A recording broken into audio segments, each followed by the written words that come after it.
Well, that didn't pan out. There's a bit of a hole here. Boy, that diff lock they got that rev limiter with the diff lock. Man, is that useless. That's what got me stuck, was I put it in diff lock and then the rev limiter kicked on there. So I could winch out, but I'm still able to back up. So I'll see if I'll give it another go. We'll be fine once we get over here. Okay, well, I just got stuck worse there. So the winch came out. Hopefully that tree doesn't fall down on our head. That would suck. Oh, this is where doors are nice. Keeps the mud out. Okay.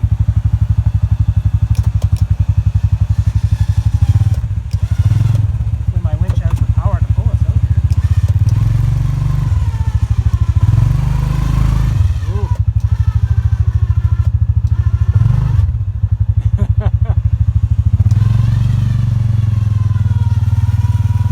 Going. We're getting there. Okay, I'm gonna have to stop recording here, I think. Well, so much for not getting muddy. Man, that's an ugly hole. I'll have to come back and do some reclamation here. I'll just fix the bridge and that'll be the end of that, because this is just going to be another hole. So yeah, this is all you'll see. I'll fix these ruts up here when I do the bridge, and this will grow right back. You'll never even know it was there. This stuff grows really good. Okay. Yeah, somebody made this bypass not that long ago. We'll stay nice and high here, high and dry. There, we made it.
Okay, we'll take a break here. Let old Team China cool down.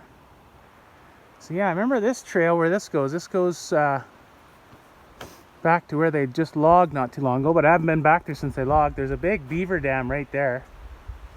And I don't know if it's passable in the summer or not. That was always a wet trail to take that way. But yeah, see, these trails are good. But like, if I told the world where these trails were, like if we had, you know, put it online, put the actual locations and stuff, then like they could never sustain all that use, right? So this is why certain trails, most trails, I just don't talk about. I'll video them and stuff, but you know, I don't say where I'm going. But anyway, let's get to that story. So it's, I think, late July of 2003. No, it was in July. Yeah, earlier in July in 2003. And me and my my roommate buddy there, Chad, we headed out on this epic Argo trip. So just picture two guys coming down the trail here, hopping along with an orange Argo, 8-wheeled Argo with a full roll cage, and I think it had winch on the front and the back. It had a spare tire carrier. Like, this thing was decked out. You got to understand, the Rhino, which that's basically a Rhino, cloned off the Rhino. They never came out until a year after that. So 2004 was the first year. And I remember saying to Chad, like, I was like, man, this is awesome sitting here being able to talk to your buddy while you're out cruising, eh? And well, we all know how popular side-by-sides got. Anyway, so we had been smelling gas for a long time. And you know, we made it through that area like nothing. So that tells me that that trail must have been not that bad, because that Argo was not great in the mud. It was good everywhere else. It shined in certain situations, but in other areas it just wasn't good. And so anyways, we come up here and we've been smelling gas for a while, and we looked down in the floorboards there and there's water everywhere, because we did get into some swamps back there. And we figured the thing just had a leak, right? A little bit of a leak, because those things are meant to float. So we figured, it just must have been water it leaked in. So we get here and we go to take a break, and we realize that the whatever 2 or 3 inches of water that we thought was water in the bottom is actually gasoline. It's a good thing neither one of us smoked, because we would have blown ourselves up. So anyways, we yeah, well, what do you do there? We kind of got rid of drained that out. And then what it was a fuel line was old and rotted, and it kept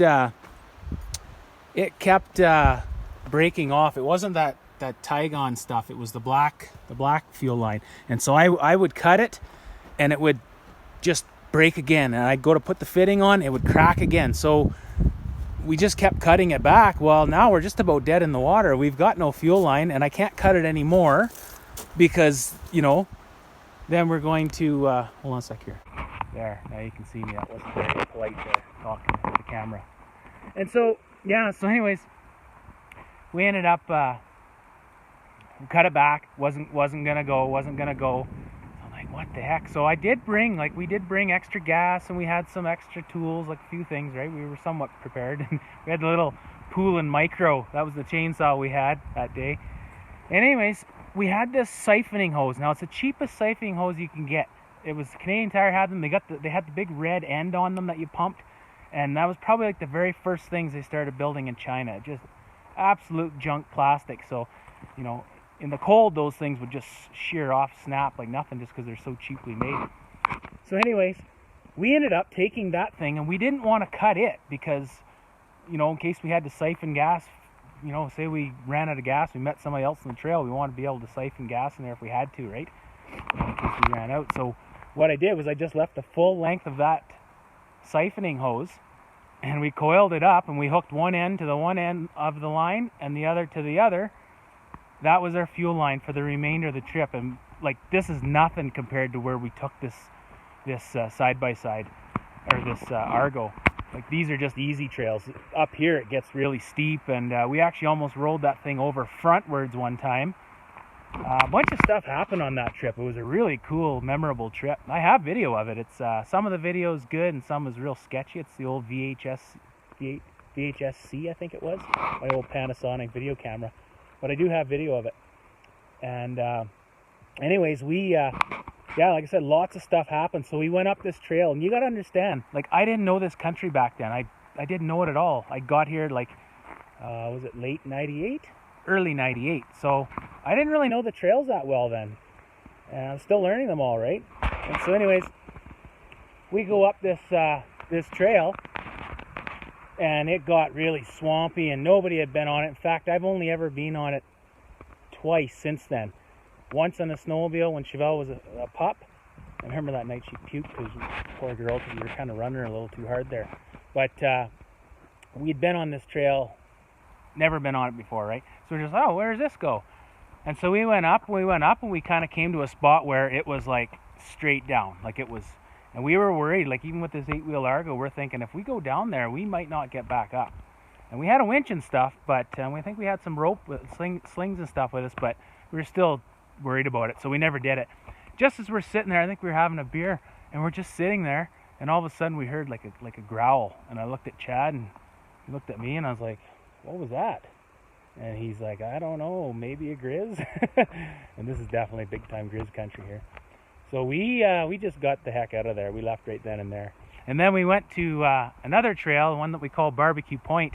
I'll show you that one later. And that one, that's the one we almost flipped it over frontwards. Then we got over Barbecue Point. That was way before they logged, before Barbecue Point was ever named that, or before we ever started calling it that. We dropped down the back side, and it's pretty gnarly. I'll take video of it. That trail's all grown in. I'm going to be clearing that out here soon. the odd person uses it, like the odd hunter and stuff, but it's so grown in. We started clearing it there last year. And so anyways, we go up and we drop down. By now it's dark, you know, because it took us a while to get there. It's quite a ways away from here. We start heading back to where we're going to set up our tent. Well, we get going through the bush, and we're just crawling, like barely even moving. And the way that thing was, let me flip you around. So the way that Argo was, is there was a screen here. It had a, like that expanded metal, whatever they call that, you know, the diamonds. It was right behind, I think it was right behind the seats. And then it had a full roll cage that came down to the back here, right? And so anyways, we ended up just driving along slow. I was driving, and it's like super rugged bush in here, right? And we're just going and going and going, and all of a sudden we just stopped dead in our tracks. And what happened was a stick had come right through here, like right like this. It was about, you know, like bigger, a little bit bigger than that around, and it came right through here. Chad was sitting in the passenger side, I was on the other side driving, and yeah, it came right in between us, and it hit right here. So then we couldn't even see each other. There's so many branches in between us, and I was like, I didn't know if Chad got his head taken off or whatever, but yeah, he said he was okay, I was okay, and we just ended up you know, getting scratched up. So we got super lucky. So yeah, it's I get all these people riding these 1000 razors and you know, all that stuff. I mean, they're great machines, but to come through the bush and fly through trails like this, just flying, I mean, you're just asking to get yourself killed or have a stick come up. Last week or 2 weeks ago there was a fella killed in British Columbia. You know, a stick came right through, went right through here, and it went through his groin, and then it went through his abdomen, and he died. Yeah, it's happened to me once actually on my other side by side. A stick came right through here, right actually underneath here, and it came up and it stuck right in here, right there. And I was like going at walking speeds, thankfully, and Chevelle was sitting right there in the seat. So, you know, I'm just so lucky that nothing happened there. Looks like an animal got ambushed here, maybe by the wolves, deer or something. Anyway, we're gonna go check out this beaver dam quick, just because I'm curious. I could just turn around and go that way. The creek is pretty low, so we can cross the creek no problem. Or I can go up here and take this other trail, which that's the way I kind of want to go. We'll see. Speaking of gas, there's the level indicator. It has one on the dash, but it's not accurate. Something's wrong with it. Sometimes it reads full, sometimes it doesn't, so I'm gonna have to check that. I can't really see it. I don't think we burned much, but I just want to be sure we got enough. I do have extra, like I got fuel in the back here. Oh yeah, we still got some gas left there, folks. Well, if we had an Argo.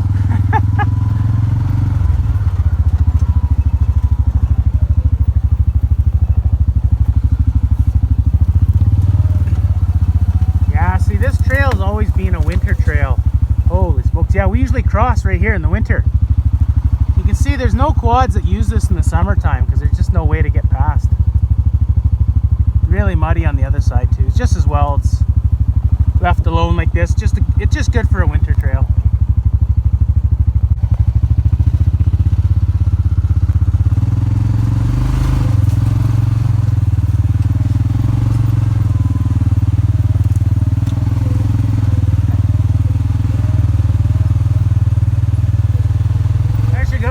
Through this trail, hard to believe, it's pretty tight.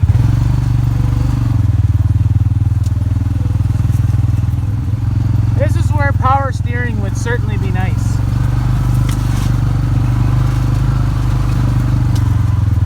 More stick stabbers there.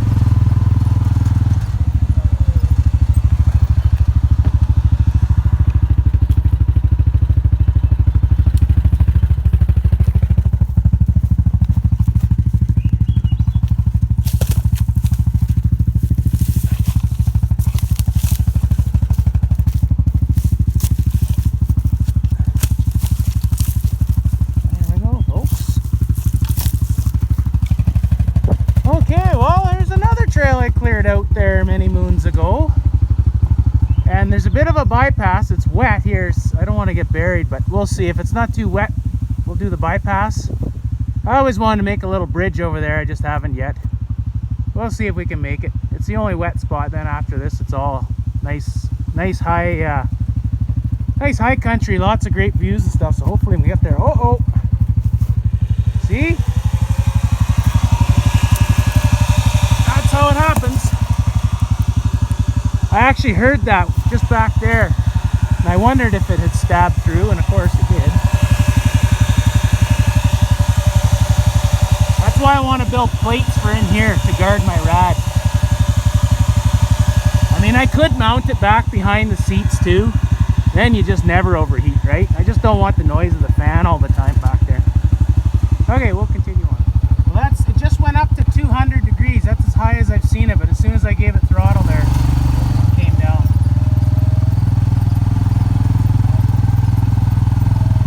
Anyway, that's still fine. Okay, there we made it, and you can see, like, you know, obviously it's not that traveled this, like it is a little bit, but if tons of people traveled this would all be tore to hell, right? So this is where if we just had a nice dry trail through the side here, then you wouldn't have to go around. And you see, like, what happens is, this was the original cut line right here. When they cut this back in the 60s or 50s or whenever they cut this trail, and then quads and stuff started using them as trails. But anyway, so originally this would have been the trail, and then that hole started getting pounded out. So then they move over to this trail, and it's hard to tell, but there's one here. There's actually 4 little chicken trails here. And this is the stuff that the government and the environmentalists and all that, this is the stuff that they have the problem with, right? Whereas if it was just like a nice trail, you know, it's quite a bit drier over in here. You know, a guy could just make a big bypass going way past this wet spot, and then there'd be no issues. And then you just, you know, fall a couple of trees here and one on the other side, and I mean, there's enough mud holes in this trail, they don't need to tear everything up, right?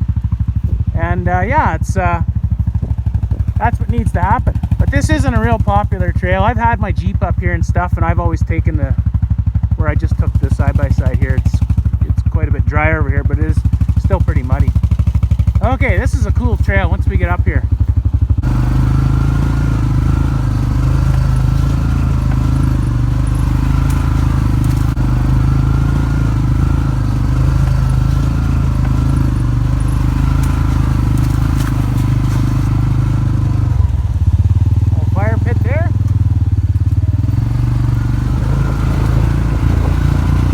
Riding a ridge here right now.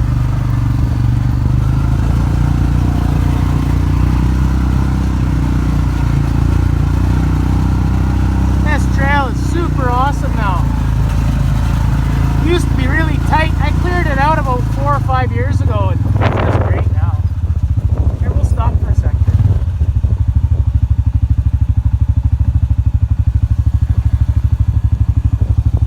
Those gauges are really, really handy to have, because you know what's going on then, right? It gets windy up here, you can tell. Look at this.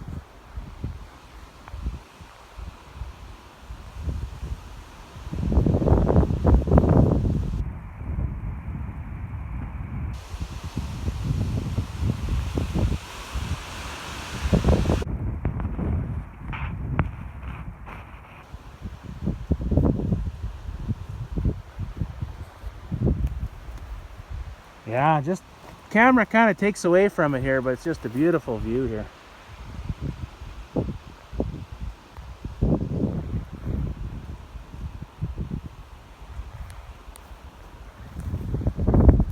So yeah, it dips down through the trees, and like I said, I cleared this out about 4 or 5 years ago now. I had actually had my Jeep on this trail, so it's kind of nice. Like, the Jeeps are good for the trails, and so are the side-by-sides, like for keeping the trail open. The problem is with the big heavy side-by-sides and the big heavy Jeeps, this is a light side-by-side. They don't get any lighter. But like when you get the big heavy Jeeps, then you know what, they could never get through that without just completely destroying that area, right? I mean, they could winch through it, but anyway, it's a cool trail. It could be a multi-use trail if the wet spots were fixed up here. But it's tight. Like there's a few spots where it was actually, yeah, it was super tight for the Jeep, and it's kind of nice when they're like this. It's nice when they're an actual trail versus like a great big wide, you know, something you can land a 747 on. Okay, let's go back. That winch there is just perfect. Wouldn't want anything smaller. I don't have it with me, but normally I have a snatch block there too. But yeah, it didn't budge when I pulled it out there. All the little fabrication I did there worked out good. Team China. One more thing. This trail links up with another trail, and it actually goes way up there. I won't go today. I won't go that far. This is as far as I'm going to go. I'm going to do a big loop and come back, but that's where it goes, is way up there and beyond.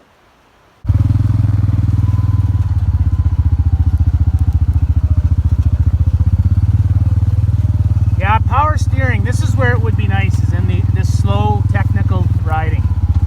For both the dampening and just to be able to turn better. Yeah, this trail is just super awesome now. We first cleared this out. Oh, me and Brent were back here in the Jeep. That was the time we had pickled eggs with this big, huge jar of pickled eggs. We had it strapped to the roof rack. But we only made it this far, and we couldn't make this other hill. We tried winching up it. We had the Jeep itself didn't have a winch. But, oh, that'd be nice to land on.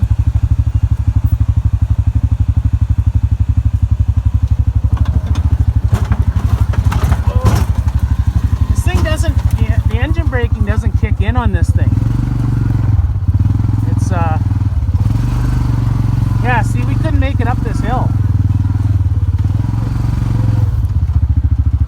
It was all, there was snow though when we came in October or something like that. Okay, I'm gonna put the camera down there. This gets pretty steep here, well, a little bit steep. Oh, we found a bungee. Yeah, just a bit of a ledge here. It's not bad. It's not too bad. It is though when it's slippery. If it's wet, or if it's well,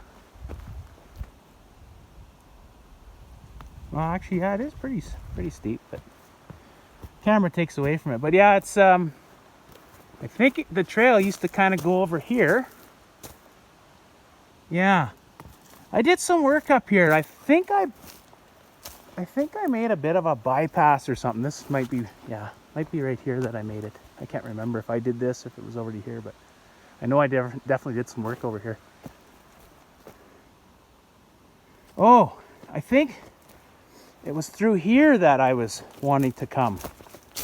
Because then it's not like such a straight up shot, you know. Yeah, you can see actually there's been quads that went through here, but it's pretty side hilly there. But then it just eliminates all those roots.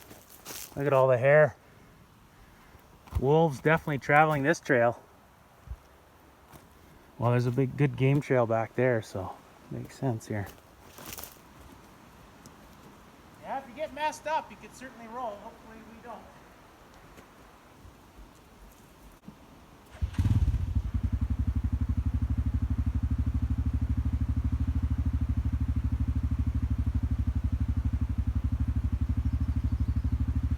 See if we can crawl up in a diff lock there.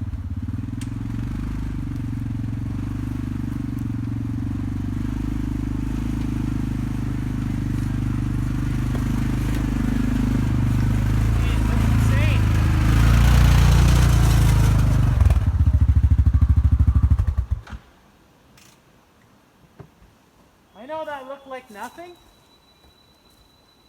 but like it's crazy how a side-by-side makes everything seem so simple. Like on a quad, not that it's crazy or nothing, but definitely, like, if you're not a skilled rider, you definitely are gonna roll over there, or like could roll over there. But this thing, I just put it in diff lock there and just crawled over it so nice. I got the rear sway bar disconnected there. Yeah, I think the wheels stayed on the ground the whole time. That's good. Yeah, it's hard to tell. Like the camera takes away how steep it is, but well, you can see the deer have been spinning out here too. They had to put it in 4-paw drive. Yeah, this is the trail I had Chevelle on. We hiked this whole thing, and I brought the chainsaw. And I got a picture of her somewhere there. She was trying to get under a log. She couldn't make it there, poor girl. She had ran all these trails when she was young, but you know, age caught up to her and can't run around like she used to, right?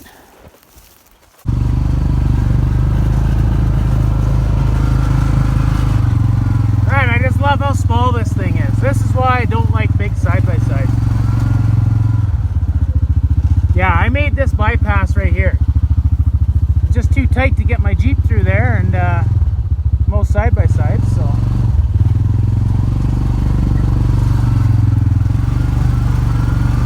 It actually steers pretty good considering I have 11-inch wide tires and no power steering. Definitely want to get power steering if I keep this thing though.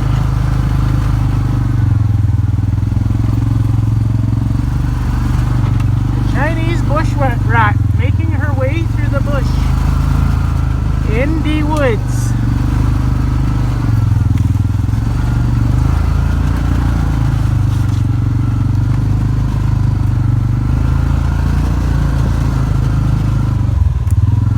See, my tire's still holding air for now.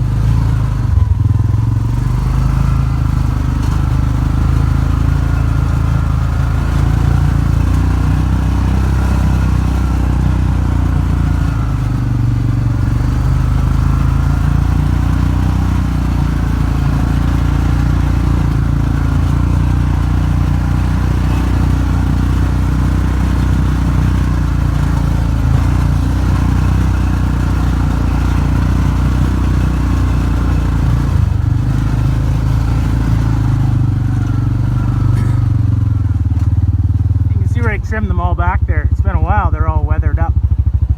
But this used to always just be not totally grown in or nothing, but definitely grown in a bit. It's just not pleasant riding the trail. Now it's all nice and smooth there. Trees are trimmed back. I think this is where it links up with the other trail. Yeah, it is too. It was way down there. That's the trail we took the Argo on. No, actually we didn't end up going down there. I think we just stayed up top here. I kind of want to go that way, but we're going to go up this way.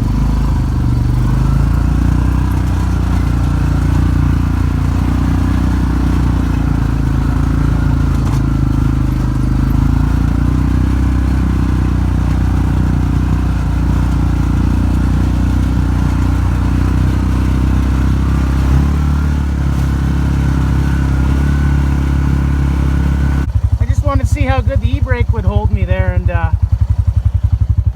it is holding, but just barely. But I could set that brake up a little tighter. I'm gonna build something here and put a stick in there, or a rod there to hold the brake on in case I ever get in a predicament where I got to get out and this brake won't hold me.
take the time to clear the trail, but you know, they only get a day off here and there. The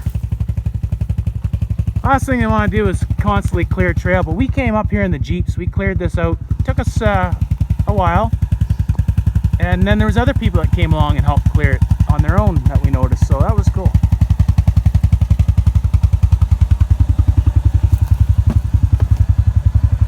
That's as hot as it gets. It's 80 Celsius, which I think is like 176 degrees or something like that. Okay, time for a break. This is a spot where I was videotaping when we had in 2003 when we had the Argo. We stopped right here. Actually, I think we had a little fire and cooked up some dinner or something. See people stop here. I should build a little bench somewhere. There's not much of a view here anymore. There used to be a little more there, but she grew up pretty good. But so that trail back there, this is how they do it in the oil field, or for oil and gas, or for coal and all that. This cut line just goes straight as an arrow. You can't see over there because they logged it a bit. I think you can see the original line. But yeah. That's where I've gone to get firewood, is right down there. But anyway, and see, oh yeah, you kind of can see that trail actually. This is actually the trail that I'm gonna take today. So we're gonna be over in that cut block over there eventually, and we're gonna go right through there. And then I'm gonna just do a big loop. We put 15 kilometers on, so it'll probably be about a 30-kilometer ride. Good little first trip.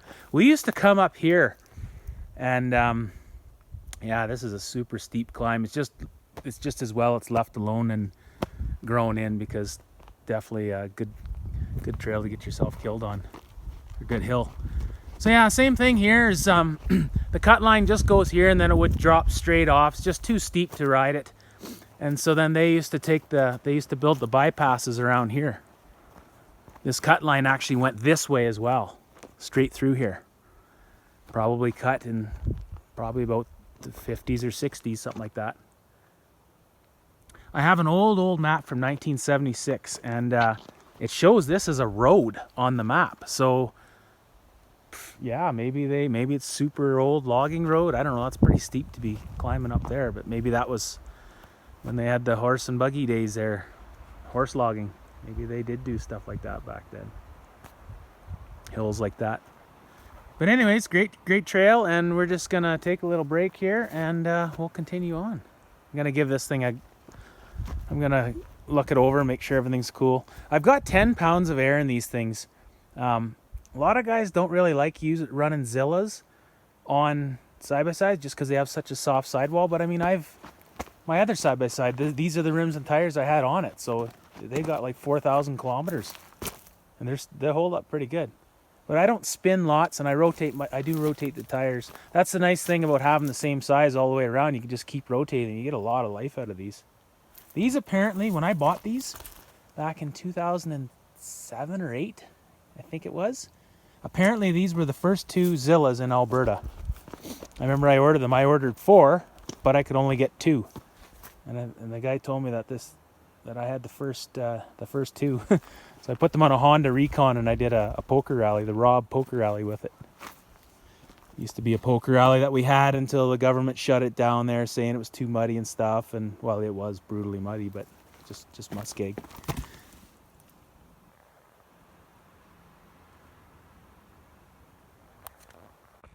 Okay, wow. We're gonna have a look here at this machine. Well, I don't think I'll do it on this video. I'll clean it up again, and I'll show you a whole list of all the mods I did. I could have just thrown this thing together when I first got it. Like, it had been sitting outside for something like 10 years. It was basically brand new when it got parked. It's only got just a little over 1,000 kilometers. It was just a little over 600 miles. But yeah, the guy just let it sit outside, so of course it got weather beaten, and it's Chinese side-by-side, so it's, you know, not the greatest quality on just about everything there. But I did tons of little mods to this thing, and I've already noticed a few of them, you know, have kind of already worked already, like working better than it would have stock. But I'll just show you under the hood here. never a fun trail when there's all these little obstacles. Cut the end and whoo!